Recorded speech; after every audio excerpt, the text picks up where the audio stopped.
ઠાકોરજીની સેવા કરવા માત્રથી, ભાવથી સેવા કરવા માત્રથી યમરાજ પણ પાછા ફરી જાય છે. આપણા મનમાં વિચાર આવે કે યમરાજ જ્યારે આપણને લેવા આવે છે, યમદૂતો જ્યારે આપણને લેવા આવે છે, એ કઈ રીતે પાછા ફરી શકે છે? ગૌ સેવાની જ્યારે શક્તિ હોય છે, ભગવાનની જ્યારે ભક્તિ હોય છે, તો એ ભક્તિ અને શક્તિ આપણા શરીરમાં તેવું સત્વગુણ પ્રગટ કરી દે છે, તેવી સાત્વિક બુદ્ધિ પ્રગટ કરી દે છે કે યમરાજને પણ સમજાવીને પાછા મોકલવાની શક્તિ આપણને પ્રદાન થઈ જાય છે.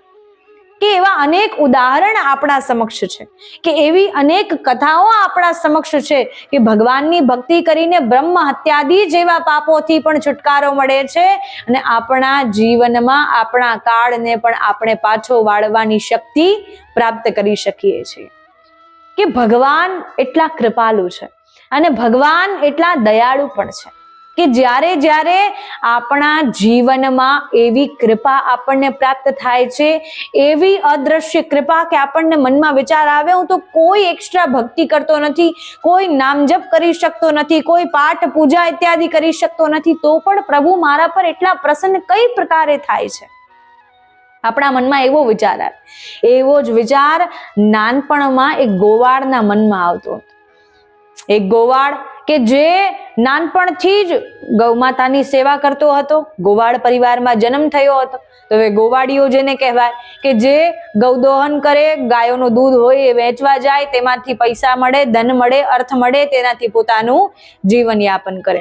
અને ગાયોને સવારે સાંજે જ્યારે જ્યારે પણ સમય હોય, ગાયોનો જે સમય બાંધેલો રાખ્યો હોય એ સમયે ગૌદોહન કરે. અને એ ગોવાળના મનમાં એટલો ભાવ અને એમ કહી શકીએ ભરપૂર માત્ર ભાવ જ, કોઈ દાનનો ભાવ નહીં કે ના કોઈ એકાદશી આવે છે, કોઈ સારા શુભ દિવસે દાન પુણ્ય કરતો હોય, કોઈ જાતનું દાન નહીં. કોઈ શાસ્ત્ર વાંચતો હોય, કોઈ જાતનું શાસ્ત્રનું જ્ઞાન નથી, કોઈ પણ પ્રકારે ઉચ્ચ શિક્ષાઓ પ્રાપ્ત કરી હોય, કોઈ ઉચ્ચ શિક્ષાઓ પણ પ્રાપ્ત કરી નથી, અને કોઈ પણ પ્રકારે પોતાના જીવનમાં તીર્થયાત્રાઓ કરવા ગયો હોય, કોઈ પણ પ્રકારે ઉચ્ચ કોટીના જેટલા પણ શાસ્ત્રો છે તેનું વાંચન કર્યું હોય, સત્સંગ શ્રવણ કર્યું હોય, કોઈ પણ પ્રકારના સાધનોથી તે ભગવાનથી જોડાઈ શકે તેવા કાર્યમાં આજ સુધી પડ્યો નથી. તેવું કોઈ કાર્ય કર્યું નથી. માત્ર પોતાના જીવનમાં કર્યું છે તો ઠાકરની ભક્તિ અને ઠાકરને જે પ્રિય છે એ ગૌમાતાની શક્તિ તેનામાં છે, કે ગૌમાતાની સેવાની શક્તિ તેની પાસે છે, અને ગૌમાતાની સેવાની શક્તિ સાથે સાથે ઠાકોરજીની ભક્તિ પણ તેની સાથે છે. ઠાકોરજીની ભક્તિમાં પણ એ કંઈ જાણતો ન હતો.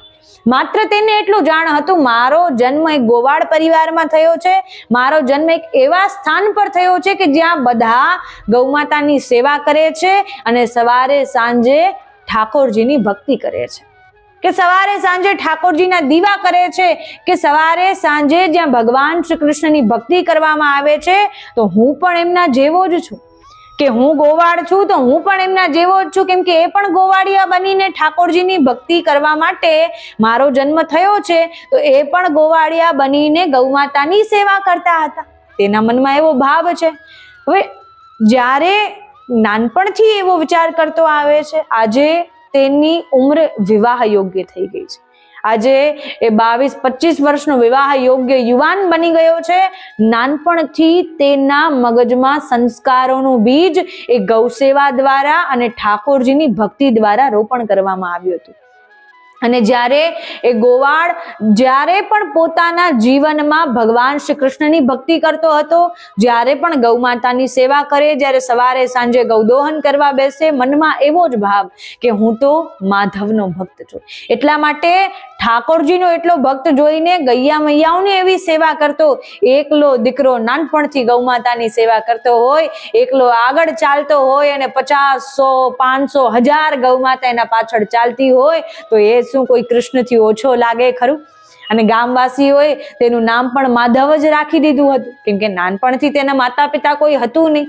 આડોશ પાડોશમાં જેમ નાનપણથી ઉછરીને મોટો થયો હોય એ પ્રકારે એનું જીવન હતું. અને તેના મનમાં સદૈવ એવો જ ભાવ હતો કે મારે કૃષ્ણની ભક્તિ કરવી છે, હવે કૃષ્ણની સેવા મને મળી ગઈ છે. કૃષ્ણ ભગવાન જ્યાં સુધી આ ધરતી પર હતા, ગૌ માતાની સેવા કરી.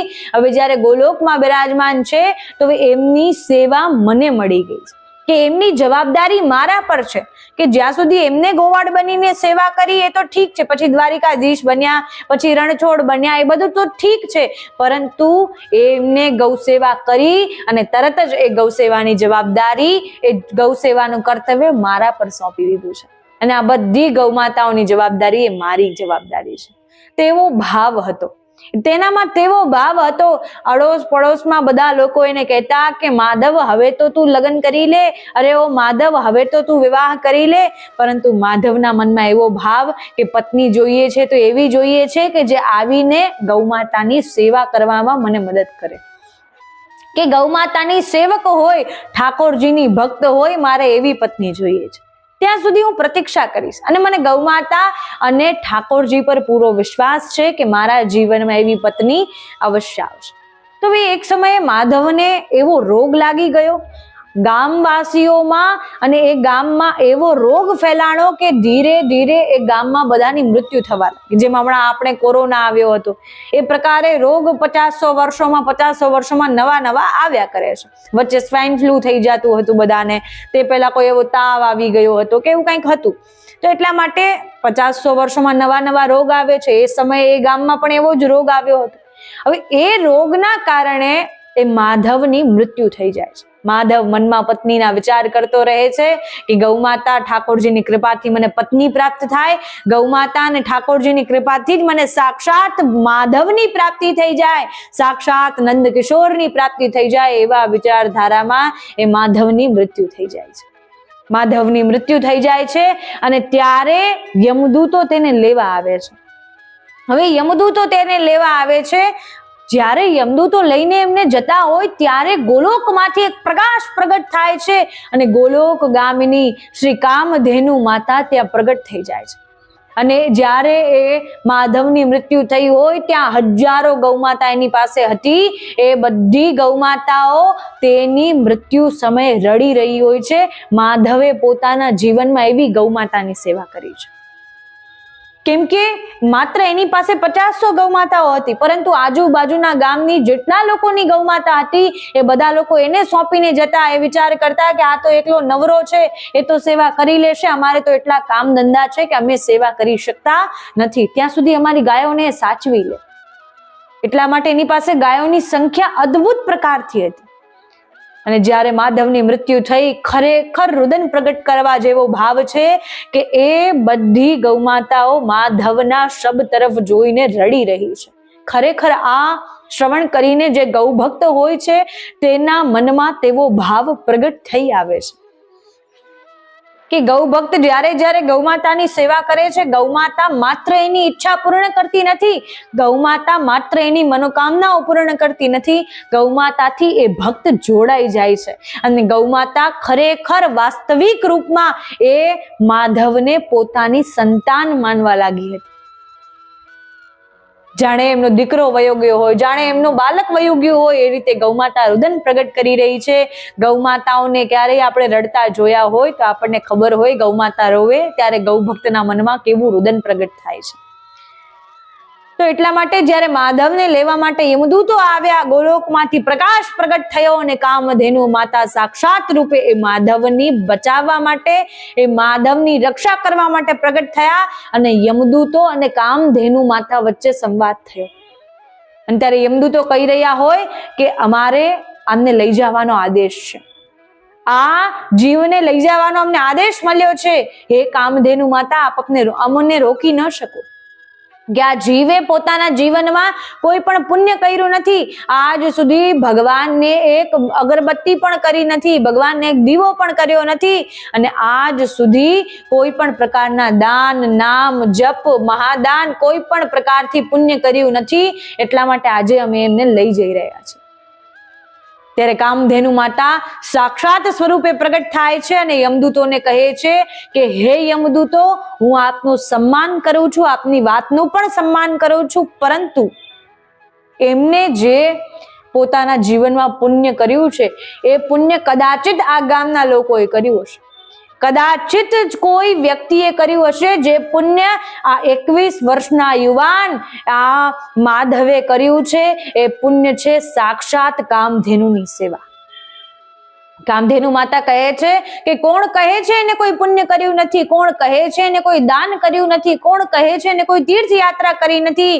સાક્ષાત તીર્થ કામધેનુમાં બિરાજમાન છે. સાક્ષાત દાન જપ તપ વ્રત ઉપવાસની સેવાની મહિમા કામધેનુમાં બિરાજમાન છે. તો એ તીર્થ સમાન પુણ્ય પ્રાપ્ત થઈ જાય છે. કોણ કહે છે તેને પુણ્ય કર્યું નથી?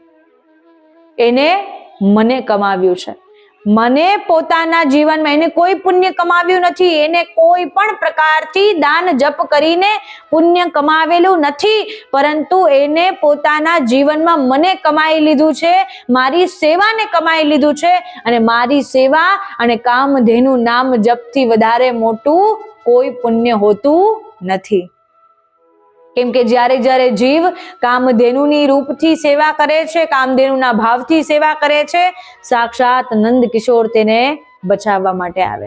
સાક્ષાત માધવ, સાક્ષાત ભગવાન શ્રી કૃષ્ણ તેની રક્ષા કરવા માટે કોઈ ને કોઈ સ્વરૂપે આવે છે.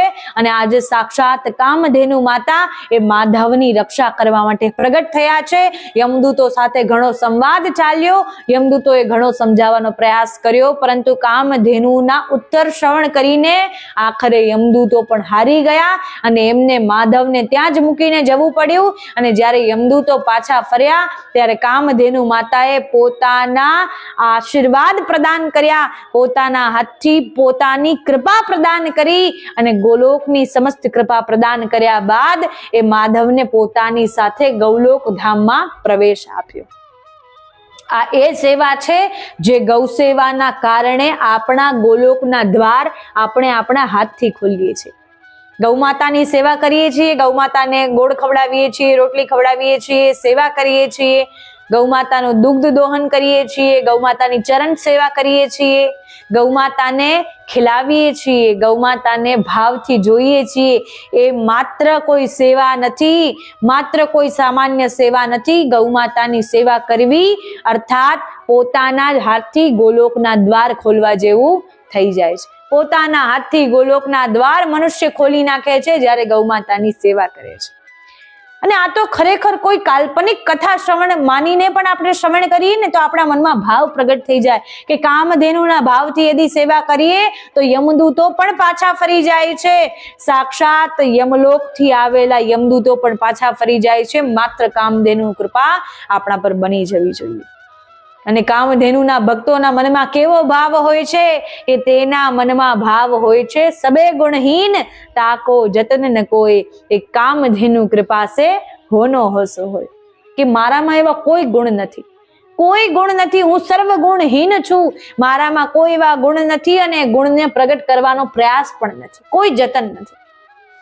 પરંતુ મારા મનમાં એક એવો વિશ્વાસ છે, એક એવો દ્રઢ વિશ્વાસ કે કામધેનુની કૃપા યદી મારા પર બની ગઈ, મને કોઈ સંકટ હરાવી શકતું નથી, મને કોઈ સંઘર્ષ હરાવી શકતું નથી. મૃત્યુને પણ હું પાછી મોકલવાનો શક્તિ ધરાવું છું, મારા કાળને પણ પાછો ફરવાનો મારામાં સામર્થ્ય પ્રગટ થઈ જાય છે, મારા કાળને પાછા વાળવાની શક્તિ મારામાં પ્રગટ થઈ જાય છે. એટલા માટે ગૌ માતાની સેવાથી યમદૂતો પણ પાછા ફરી જાય છે. ગૌ સેવાથી જીવનભર કમાવેલું પુણ્ય અને એવું પુણ્ય બની જાય છે જે પુણ્ય દિવસે અને દિવસે વધતું જાય છે. એકવાર ગૌ માતાની સેવા કરવાથી આપણા જીવનમાં એકવાર જે આપણને પુણ્ય પ્રાપ્ત થઈ ગયું, પુણ્ય દિવસે અને દિવસે એ પુણ્યમાં વૃદ્ધિ થતી જાય છે અને આપણા પર ગૌ માતાની અસીમ કૃપા બની જાય છે. તો આ જ પ્રકારે ગૌ માતાની સેવા કરતા રહીએ. જે પ્રકારે માધવને ગૌ માતાની સેવા કરીને ગોલોક ધામની પ્રાપ્તિ થઈ, એ પ્રકારે આપણે પણ ગૌ માતાની સેવા કરીએ, જેનાથી આપણે પણ આપણા ગોલોક ધામના દ્વાર આપણા હાથથી ખોલીએ અને આપણા પિતૃગણોનો પણ ઉદ્ધાર કરી શકીએ. ગૌ માતાની સેવા કરતા રહો, ગૌ માતાની કથા શ્રવણ કરાવતા રહો. જે ભક્ત ગૌ કથા શ્રવણ કરે છે, શ્રવણ કરાવે છે, તે ભક્તને અધિક સહસ્ત્ર ગણા પુણ્યોની પ્રાપ્તિ થઈ જાય છે. તો આ જ પ્રકારે ગૌ માતા અવશ્ય આપનું કલ્યાણ કરશે. ગૌ માતા ગોલોક ધામથી આપના પર કૃપા કરશે અને આપના પર આશીર્વાદ પણ પ્રદાન કરશે. બોલ શ્રી ગિરિરાજ ધરણ કી જય, શ્રી કામધેનુ માત કી જય, સુરભી માત કી જય.